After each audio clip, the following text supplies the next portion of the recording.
about it day and night. I feel like a king, oh yeah. And baby, can't help but stare. Such a rush, baby.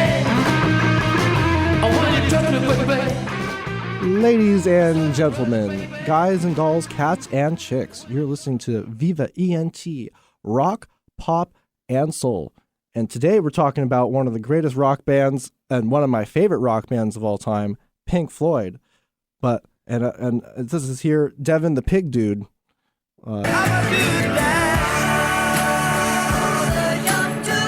Hey, Pig Dudes! Oink oink. Well, I was born the year of the pig, and I seem to be living in a pigsty of a world some days. So, And we just saw Pigs on the Wing. And I'm not alone here, because on this train full of animals is wearing a Pigs on the Wing shirt and his Who hat. Hopping aboard the Dew train here. Aye. Thanks for having me on, guys. Yeah, thanks for coming back. Yeah. Glad to be here. Well, we're talking about blue last week, but we got more blues, but we're switching colors to pink. Yes. And we have our greatest producer of all time. Hey, it's me, Eric. CC Reidar! And he is on board, running. Dialing up the ones and twos. Well, welcome to the machine, because he's got the machines up and running, and we're going to play some great music today. So, because it's been a Pink Floyd year. We've seen three, not one, not two, but three Pink Floyd bands, and that's going to be a fourth soon. And then I'm going to go see a fourth soon. So, Yeah, Brit that's Floyd, probably the best. Yeah, Brit Floyd, the best of the three, and then Australian Pink Floyd would probably be The number second, two. with the kangaroos instead with of the pigs. giant kangaroos. Yeah, awesome. And then Pigs on the Wing. And Pigs on the Wing, I mean, they're very good. They're local. They're Seattle-based. And the Neptune. It was I had fun at the show. It was an awesome show. It was right around your birthday, too. So. Yeah, that was very fun. Then coming up, the name of the band? They're called Long Live Rock. Oh, okay. Yep, and that is Chuck Dorset's band, and with some other of his other bandmates from, I think maybe Laurel Canyon Legacy. And so they're going to be doing a show November 15th at the Kirkland Performance Center. And that's their Pink Floyd Greatest Hits sort of tribute show. And while you're covering that, I'll be at Tom Paxton down at the Spanish Ballroom in Tacoma. Right. So, there's just so many. November is full of all sorts of shows. Duff McKagan, Usher. There's the Far Side, Trans-Siberian Orchestra. It's the time to go see some shows before the snow comes down here. Yeah. So Pink Floyd, it's got quite a history. They've got like Live in Pompeii. They have the Wall, the movie.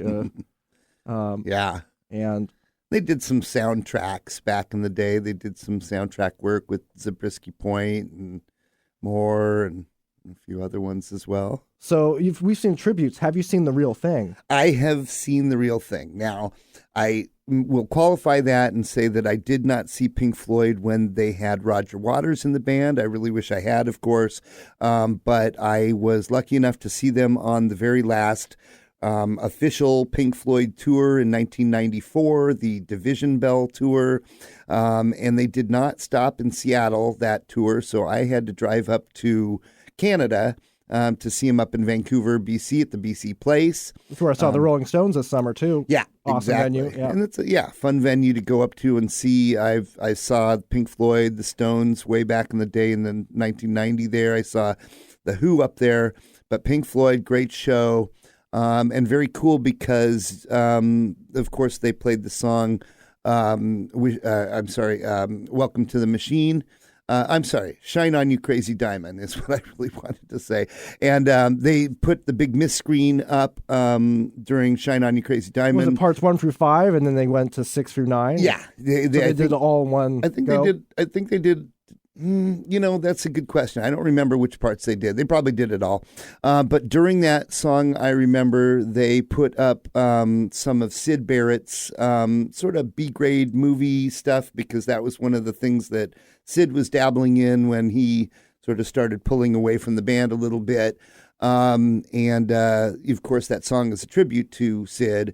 So it was, and the Wall's kind of a tribute to him as well, isn't it? All that, there are small things about the Wall that relate to him, but really the Wall really relates more to Roger Waters and his dad and stuff. And I remember Roger Waters recently, 2022, came to the Tacoma Dome, but I was working Jackson Brown that night at the winery. So unfortunately I missed that show as well. I remember when it came around and I wanted to go, but I could not make it. Yep, can't catch them all. But it was a great show, of course. Seeing, just lucky enough, as I said, to see actual Pink Floyd. And that was in the 90s, 1994. Yeah, and you've only seen them once. And only saw him that once. Yeah, but very lucky. And it was funny because I was very lucky enough to see that show. The day before that show, I had a very small fender bender accident in my car where I accidentally rear-ended somebody, and I was a little nervous about driving that car up to Canada and across the border the next day, but everything worked out well, and I made it back in one piece. Well, live to tell the tale. Right. 30 years onward on air.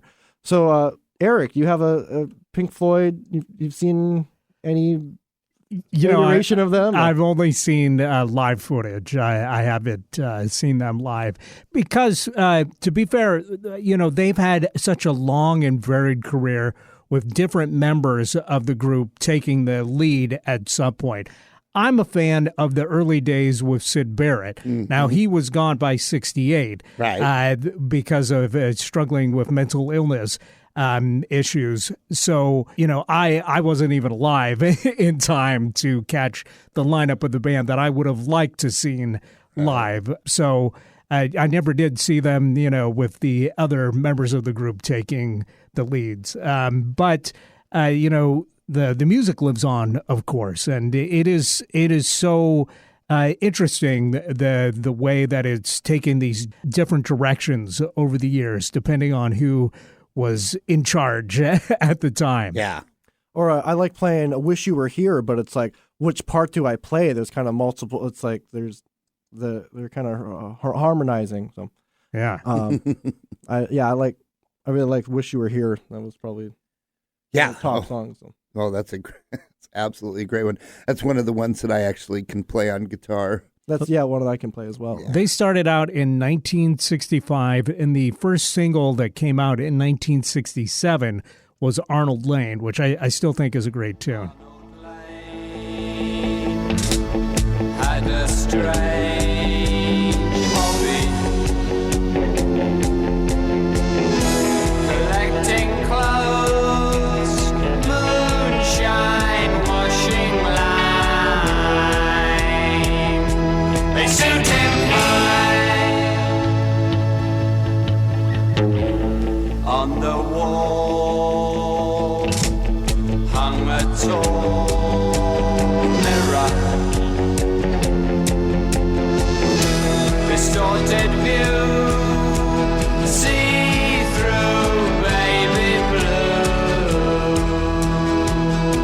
He dug it on one lane. And you can hear some of the Beatles' influence on them, but also you can hear how the Beatles might have been influenced by Pink Floyd and Syd Barrett specifically. Yeah, because after 65, the Beatles' music went from being pretty straight to pretty out there. Yeah, being pop to being like psychedelic.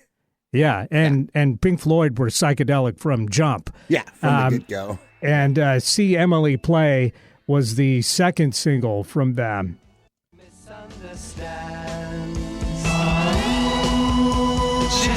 And this, of course, all the year that I was born, 1967. Wow, yeah.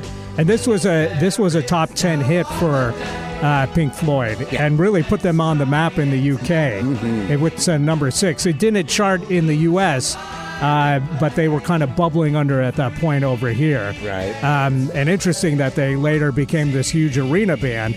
But back then, they couldn't get arrested in the U.S. Yeah.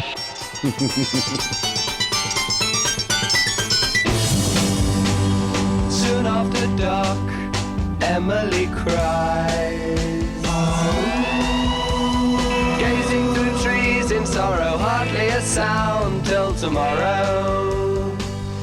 There is no other day. Let's try it another way. Well, not only were they influenced by the Beatles, they recorded their first album, The Piper at the Glass, At the Gates of Dawn. at the Gates of Dawn, next to the Beatles. Yeah, at Abbey Road Studios. Yeah, and they would sit in at the Beatles. The Beatles were doing the Sgt. Pepper's Lonely Hearts Club Band. Mm-hmm. They sat in one session for the song "Lovely Rita." Oh wow, I didn't know that. That's cool.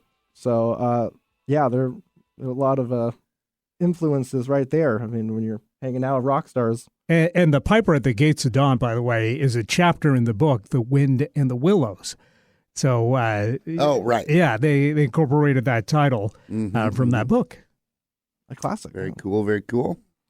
And they had 6 takes of like Matilda Mother. Yeah, they have all sorts of... So before we jump to the next little something, I want to just throw a little something out here real quick because I found this fascinating when I went to their Wikipedia page. They have background information on the band, and the band was also known as Sigma 6 in 1963 and 64, the Megadeths in 1964, the Abdabs in 1964, the Screaming Abdabs in 1964, Leonard's Lodgers in 1964, the Spectrum 5 in 1964, the T-Set, which a lot of people know about the T-Set from 64 to 65. Then, of course, they ended up getting sort of their real name. They started with the Pink Floyd sound in 1965. They went to the Pink Floyd later and then just dropped it to Pink Floyd. Wow. And, of course, famously, Pink Floyd... there's the joke in the song, have a cigar, by the way, which one's pink? Because, of course, the record executives thought that Pink was one of the band members when, of course, Pink was Pink Anderson, a very famous blues master. And then Floyd was Floyd Council, who was the other part of Pink and Floyd. Yeah. But they were named after Pink Anderson and Floyd Council, the two blues masters that they were into and influenced by. I'm glad they finally made a decision after they were like they couldn't pick one. I was like, what is our name tonight? Well, The band with the most names. Must have been every other week they were changing their name. And of course, they played with this when they made the movie The Wall, because there is a character named Pink in there, played by Bob Geldof. Yes, from the Boomtown Rats. Yeah, from the Boomtown Rats, exactly. Mm-hmm. Yeah. Well, I'd like to play one more tune from Piper at the Gates of Dawn that I think is a great Syd Barrett tune. This one is Bike. Yes. It's got to bust, it's a bell that rings and things to make it look good. I'd give it to you if I could, but I borrowed it. You're the kind of girl that fits in with my world. I'll give you anything, everything, if you want things. I've got a cloak, it's a bit of a joke. There's a tear up the front, it's red and black, I've had it for months. If you think it could look good, then I guess it should. You're the kind of girl that fits in with my world. I'll give you anything, everything, if you want things. I know a mouse and he hasn't got a house, I don't know why I call him Gerald. He's getting wrong. I just love the whimsical lyrical turns. Oh, yeah. that, I was Syd going Barrett to was so say, good at. when I was working at the ballet, I had a really good friend, Marco, rest in peace, Marco, and he had all these lines that he would cycle through, but he used to love that song and throwing out some of the lyrics to Bike for brand new employees at our office, and they would look at him like he was crazy, but it's all good. We all knew what he was talking about. And Bicycle. That's another. That's the Queen song. Comes. Yeah, from I was other gonna Bike song. Right, and then of course, yeah. But Pink Floyd, they've sold over 250 million records worldwide, making them one of the best-selling music artists of all time. Yeah. With The Dark Side of the Moon and The Wall being inducted into the Grammy Hall of Fame. Right. And some of the best-selling albums of all time.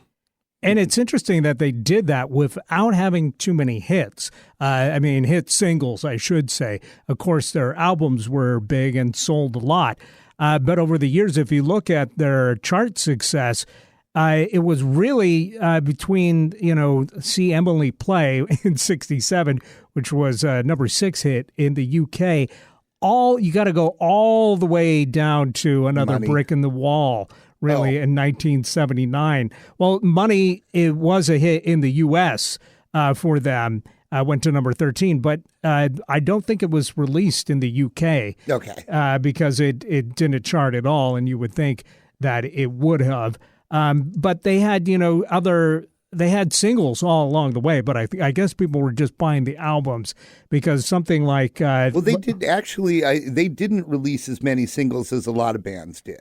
Actually, if you look, there was a period where they really just didn't put out any singles because, as you had said earlier, their stadium sort of rock, touring sort of success had gotten to the point where they didn't have to do so much of that. Just play the songs that you already got. They're the big hits. So. Right. But early on, you would think they would be releasing singles that would be scoring hits. Their second album, A Saucer Full of Secrets, had a single called Let There Be Light, which didn't chart at all, but I think is still... a popular tune for them, and here's a version of them doing it live on British TV. Well, maybe not British TV. Floyd. French TV.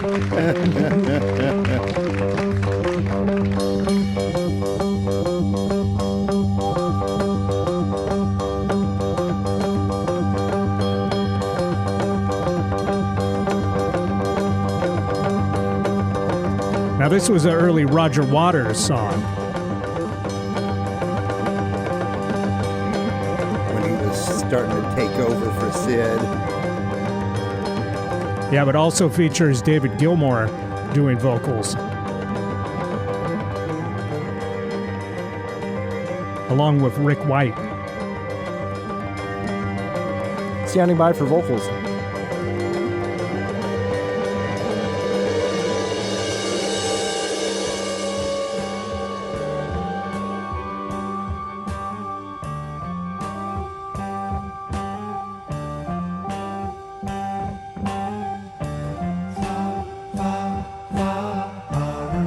Now, apparently the last 2 minutes of the song feature a guitar solo that is credited to David Gilmour, but some say it was actually Syd Barrett who played it.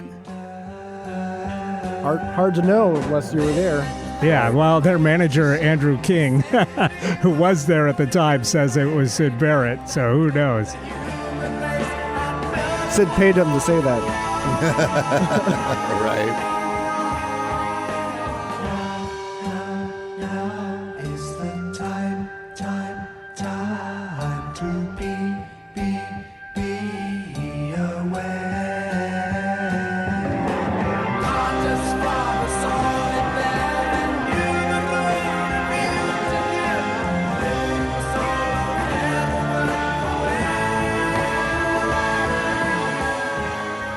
And you can kind of hear with this, them paving a bridge between the early Syd Barrett-led stuff and the more, David Gilmour era. And they're on to something there. They were pioneers of the using all the, especially live in Pompeii, and how they made these abstract sounds with analog or sheep. Like they go and with analog equipment record.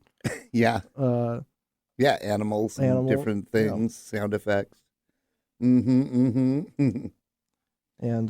Time, that's a ringing bar, but we'll probably get to that later. We're still in the early days. We're almost there. I was going to say the next album, Ummagumma, of course, famous for having one of the longest song titles ever in the history of music. Several species of small furry animals gathered together in a cave and grooving with a pict. Wow. Yeah, they have some long songs like Echo. It's like 23 minutes. Right. Some of the interesting stuff that they threw out into the cosmos. Well, I'm jumping ahead to 1972 when they released Free 4 from the album Obscured by Clouds. This saw some chart success for them in France and the Netherlands. Get your chance to try in the twinkling of an eye. 80 years with luck or even less.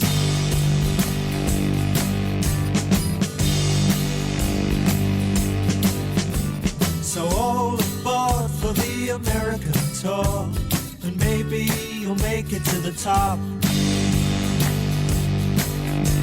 But mind how you go, and I can tell you 'cause I know you may find it hard to get off.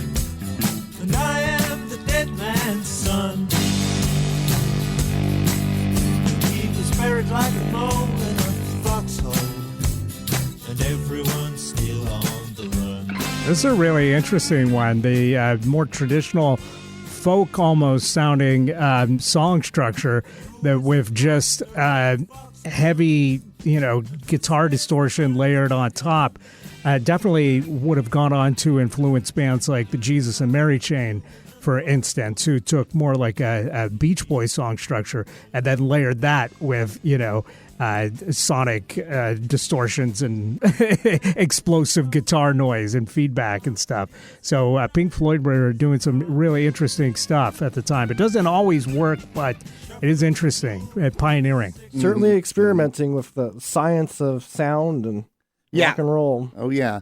And, of course, that was something that the Beatles, was super heavy into.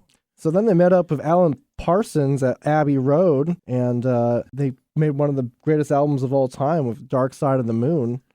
Yeah, and their most successful album probably of all time as well. And it featured their first top 20 U.S. hit, which was Money.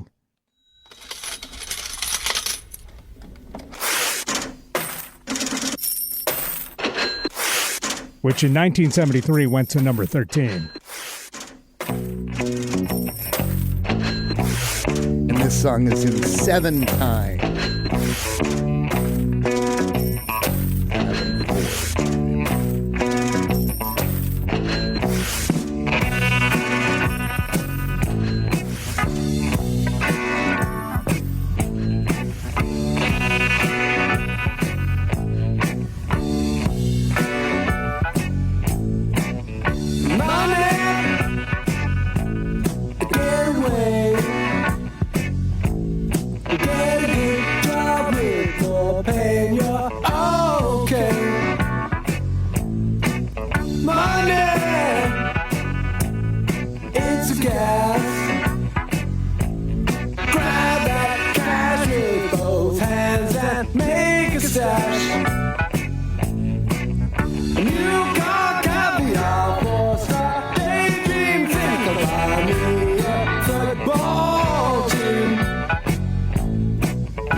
Get back. I'm alright, Jack. Keep your hands off of my stack. Well, now they can buy a football team because they sold their music rights to Sony for $400 million. That's right. Like a few weeks ago. So they just making the headlines of. Yeah, they finally ended all they were having disputes, of course, between Gilmore and Waters about how everything should be split up and all that. But very typical of that band. Money, it makes the world go round. Yeah. Cash is still king. till the digital currency takes over. But That's right. That's right. But what an album Dark Side of the Moon was. I mean, just incredible. And of course, as we talked about earlier, if supposedly if you line up the beginning of The Wizard of Oz, you can run through some of the beginning of the first hour, yeah. Well, pretty much the whole show, movie. Yeah, they've released that as a film that people can see. Right. And I think it's on YouTube as well. But yeah, The Dark Side of Oz. That's right. And, lots of songs, classics on that album. But Us and Them was a follow-up single to Money. And a rainbow from the prism. It's like there was because it's like unity, and then as the refract represents society being there's an absence of unity. So that was Yep. Well, that cover artwork featuring the prism is one of the most famous, it's iconic.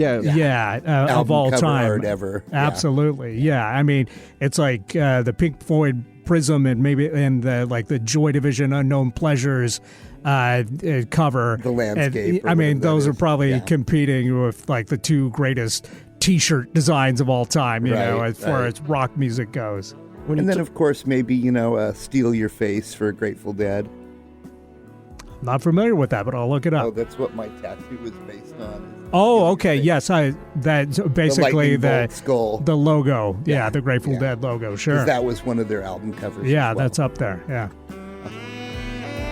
I like their saxophone use in songs. Yep, Dick Perry. And as a matter of fact, the funny thing is that on that, this is 73, and this is Dick Perry playing the saxophone. On that 94 tour that I saw, the Division Bell tour, they actually brought Dick Perry back around with them to do saxophone on stage for those songs. It was awesome. Very cool to see him live with the band.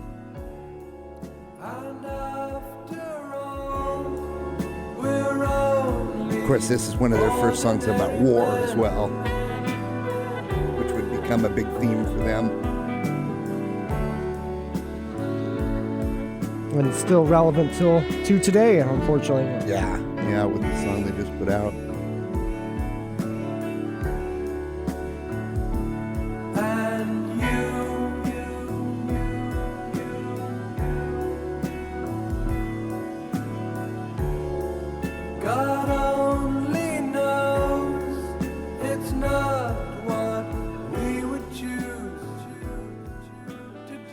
Well, they are definitely, I mean, you can hear like a jump forward in like production quality, slickness even, and their playing is tight and professional at this point. It's a far cry from the early days of, kind of loose psychedelic jammy quality. Sure. So, some people, they definitely gained more fans around this time, but they might have said goodbye to some that were, interested in the early sound. Right. Because it was a huge departure from it what was they a were doing radical before. change. Yeah. Yeah. And, of course, part of that was thanks to Alan Parsons.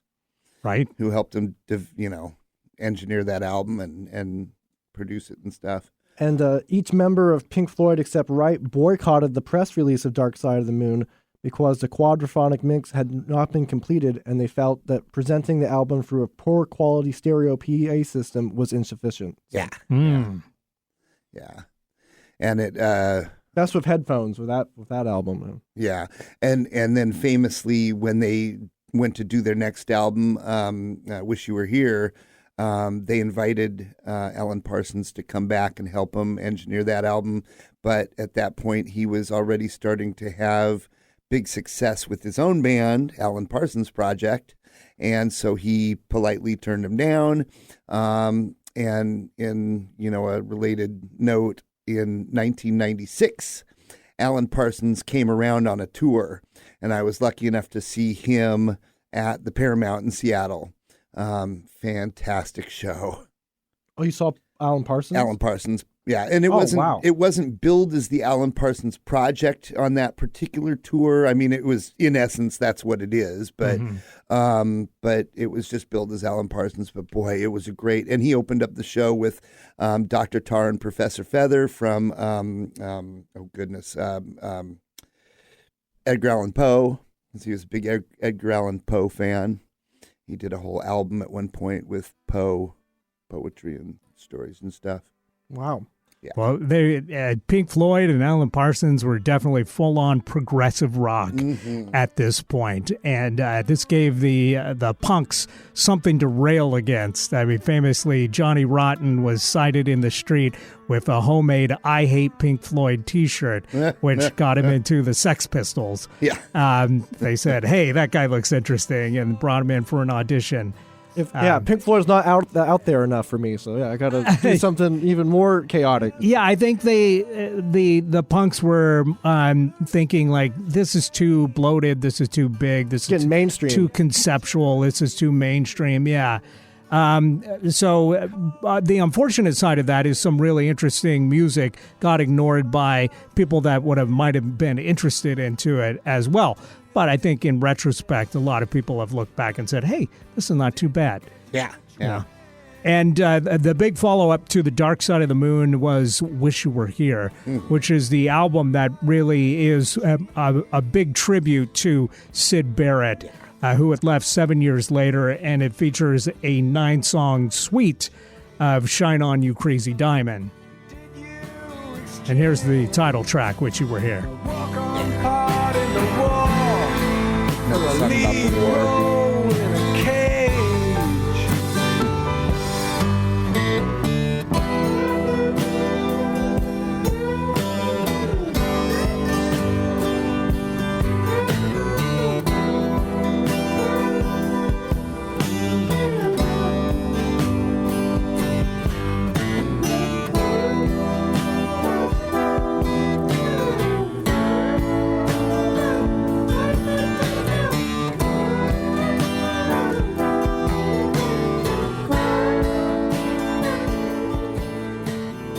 And this is maybe the most famous song from Wish You Were Here, but they actually released a proper single, which was Have a Cigar. I love this song. Oh, yeah, we're on the gravy train today. We are riding the gravy train. Did not chart. No cigars. Yeah, but did feature Roy Harper. Somebody that the Allman Brothers wrote a song about.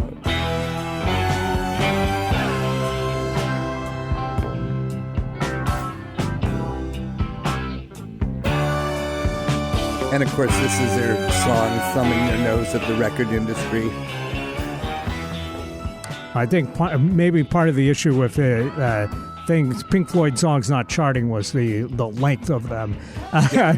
This one was 5 minutes plus. Right.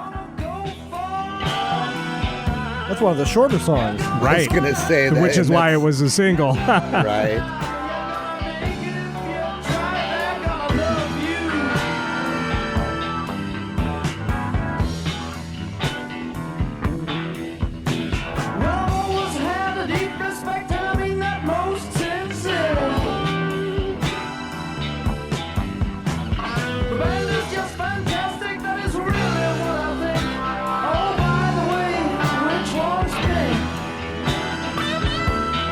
By the way, which one's Pink?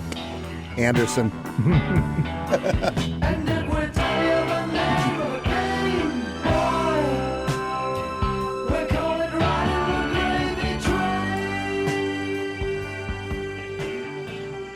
So really kind of telling the story of the band, or at least one view of the story of the band. That's right. So Wish You Were Here, I think, very beloved by the fans, but not as successful as Dark Side of the Moon and not as successful as the follow-up, which was The Wall, which featured their biggest hit of all time, which, of course, was Another Brick in the Wall. Part 2. Part 2, not Part 3. Or Part 1. And went to number 1 in the UK and the US. Yes. As well it should have.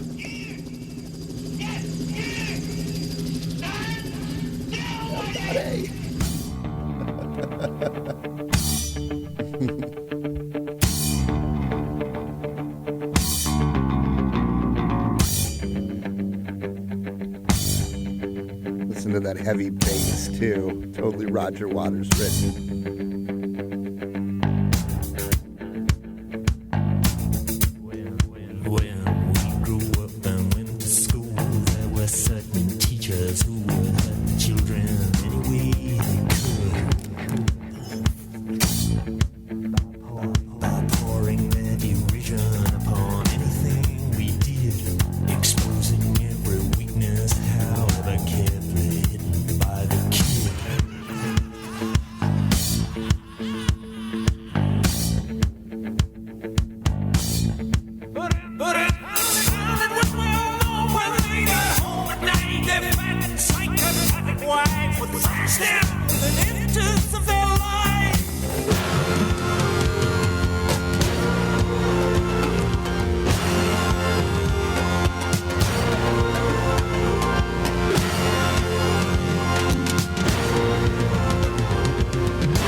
And in 1982, of course, a film came out called Pink Floyd, The Wall, that was kind of a rock opera based around this album.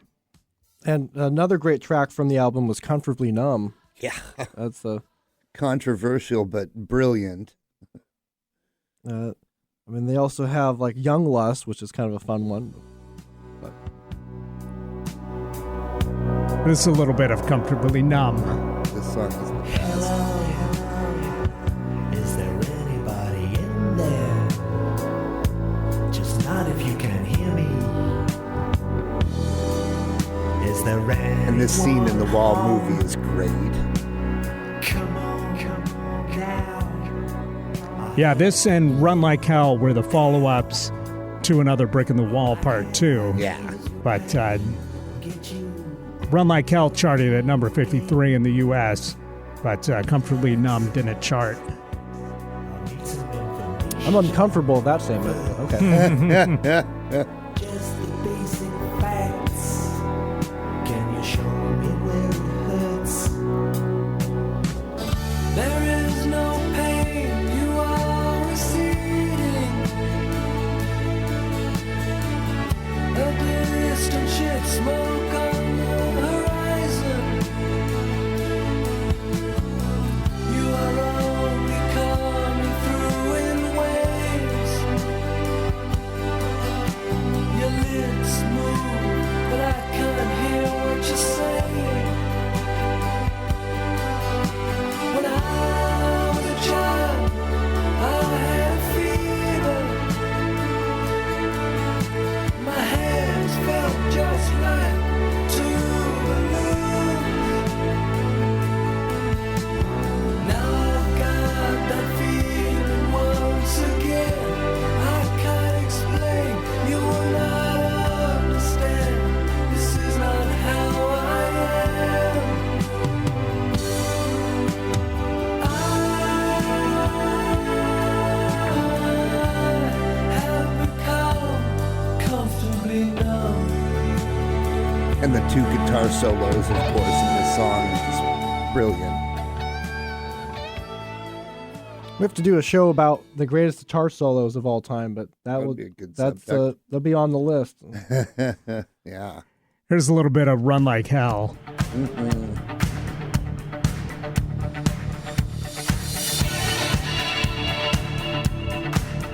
Great jogging song. Cardboard box.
One of the funny things about the whole Wall, sort of era and time with Pink Floyd was that Roger Waters had become very unhappy with a lot of the other band members not carrying their weight, supposedly, writing songs and lyrics and different stuff. And so they actually fired Richard Wright.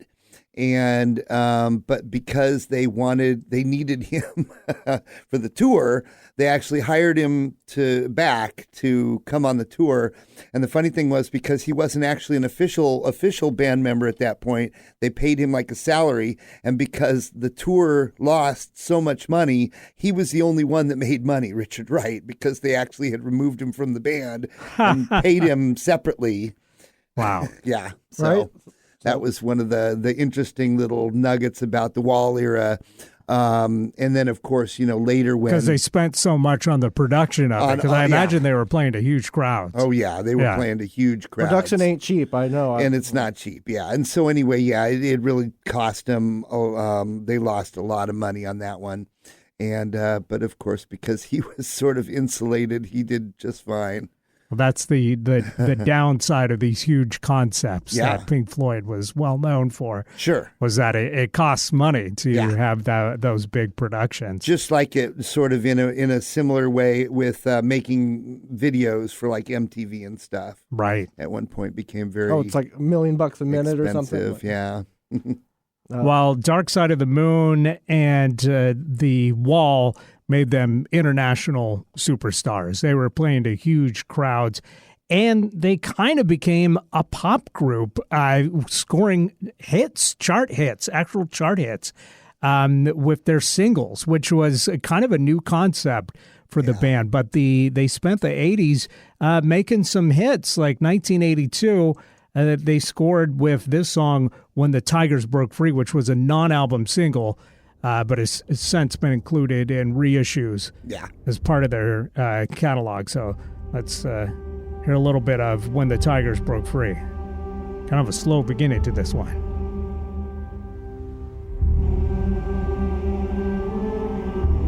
And I'm pretty sure this is another one of their songs that's about war. Kind of like the happiest days of our lives.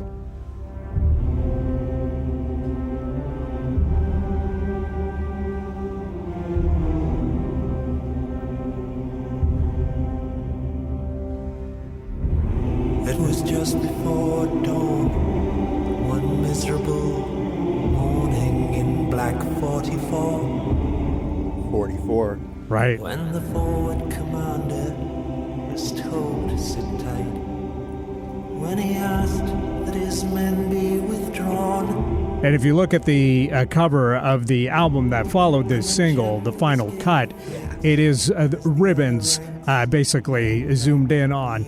And cropped, and the ribbons for soldiers that the soldiers would wear. Yeah, that was definitely a song about, or an album about war. The Final Cut.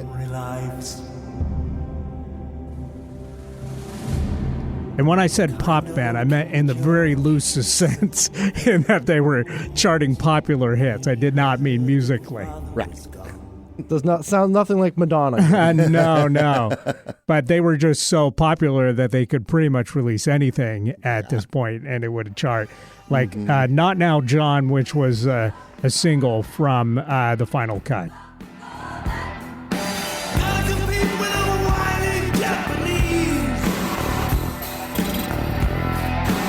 Written by Roger Waters, this is the only track on the album that features lead vocals from David Gilmour.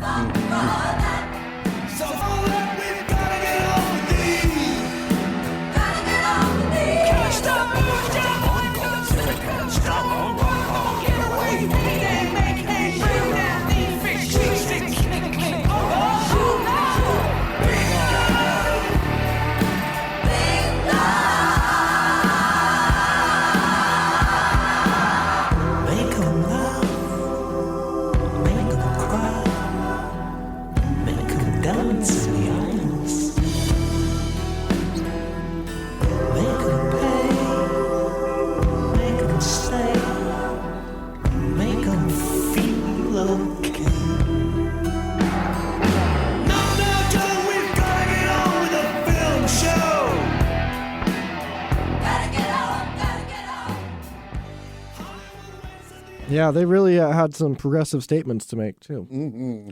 Well, we kind of skipped over Animals, which featured the Battersea Power Station, which... Yeah, we don't want to go without mentioning that because, you know, somebody's got a band named Battersea, and of That's course right. that album cover for Animals, famous for having the Battersea Power Station in it.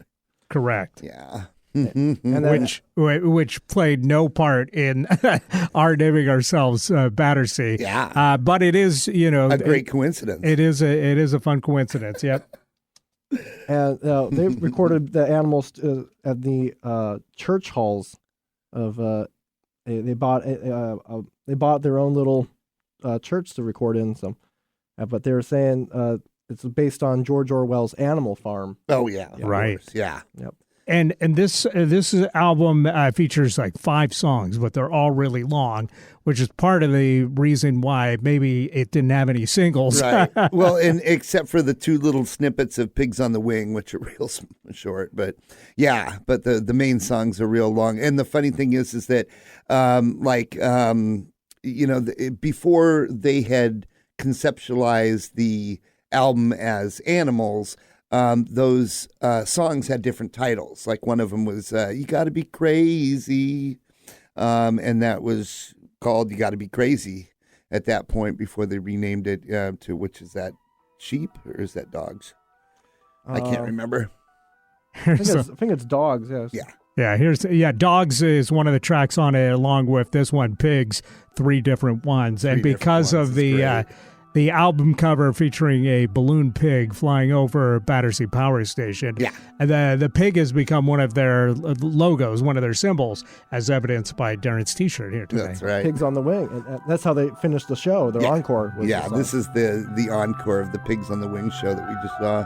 And during the shows, I believe they would have pig balloons floating around Absolutely. in their arenas and Big stadiums that they inflatables. were playing. Yeah. Yeah, they did. Or in the case of Australian Pink Floyd, an inflatable kangaroo. Oh, really? Yes. Nice. Maybe some wallabies and Tasmanian tigers in there as well. That's right.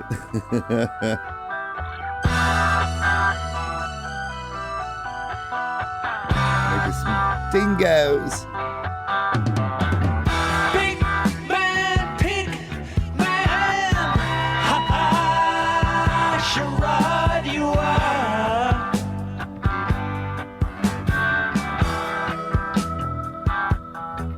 Woo! You well-heeled pink wheel, sure right you are.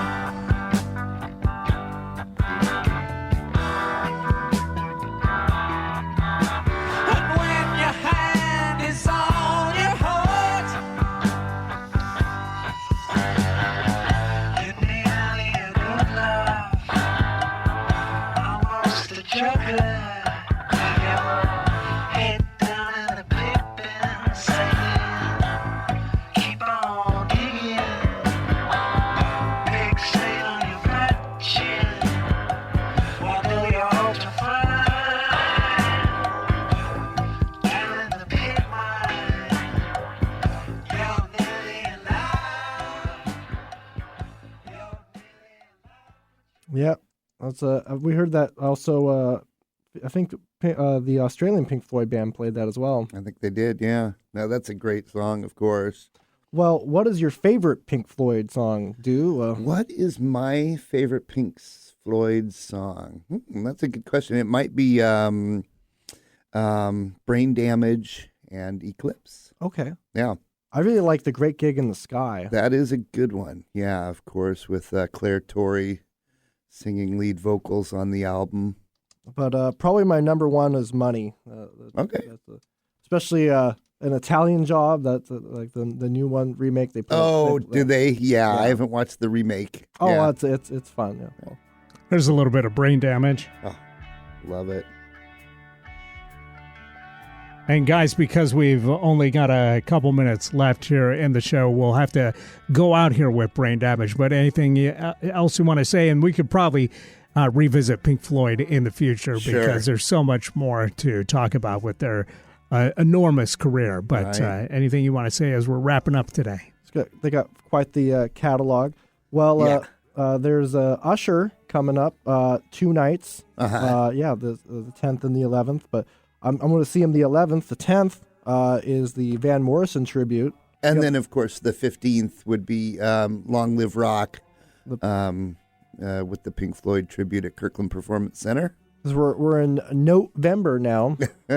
Right. Of course, Viva ENT, Rock, Pop, and Soul Facebook page. Want to come and interact and have fun and, have fun. Well, there, a few concerts. Bake's Place, Petty Fever, tribute to Tom Petty's playing there on the 9th. 10th is at Tim Noah Thumbnail Theater. Moondance, tribute to Van Morrison, Unplugged, 4 p.m. to 6 p.m. And then at the Central Saloon is the Why-Oli and the Wreckage and Glenn Cannon and Holston Ray. Cool. We are in fun local shows. We're in a new era now, new times, so we'll keep on rocking out regardless of what's going on around us. So, Devin Creisler Studios is where you can find all my content I'm posting. It's over 11,000 videos of all these bands, Sweet. Including Battersea.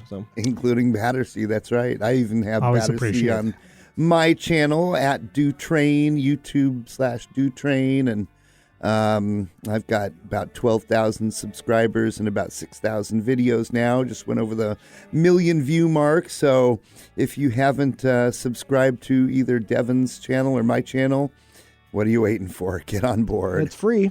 That's right. It's free. Well, thanks for listening to Viva ENT, Rock, Pop, and Soul, everybody. And if you miss us on Thursdays at 5, be sure and tune in Tuesdays at 3 as well. Thanks for the encore. Yeah. And you have your show as well, your podcast too. Oh, yeah. Don't Ask Me to Talk wherever you find podcasts or right here on KKNW. All right, folks. Thanks for listening again. And we're going out with Pink Floyd. It's a little bit of Brain Damage. And thank you for coming on again, dude. Yeah, thanks for having me on. Have a good week, everyone. Rock and roll. I'll see you on the dark side.